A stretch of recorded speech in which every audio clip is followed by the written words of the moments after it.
नाही, राजकारणात तुम्हाला फक्त समाजकार्य करायचं, फार मोठ्या पदाची अपेक्षा नाही, काय आहे? कामं करून राजकारणात पुढे जायचं, विकास कामाचा गावाचा मॉडेल घेऊन राजकारणात पुढे जायचं. हा मॉडेल जर लोकांना आवडला तर बाकी इथे हा कार्यकर्त्यांचा पक्ष आहे, कार्यकर्त्यांची जाण असणारा पक्ष आहे. पहिल्याच टर्ममध्ये मला स्टँडिंग सदस्य केलं पक्षाने. बरं. तर त्याच्यामुळे ज्या पिरियडमध्ये महाविकास आघाडी होती, बरेच जणांनी खेचण्याचा प्रयत्न केला की आमच्याकडे ये. आवश्यकताच नाही आहे.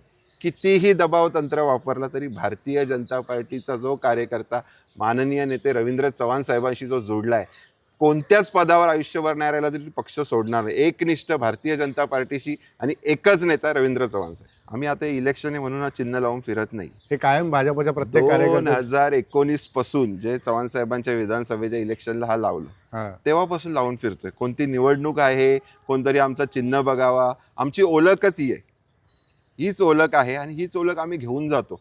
सुखात जाताना दुःखात जाताना आम्ही भाजपचे कार्यकर्ते म्हणून लोकांच्या जात असतो. त्यामुळे निष्ठा काय असते ही भाजपच्या कार्यकर्त्यांना कोणी शिकवण्याची गरज नाही.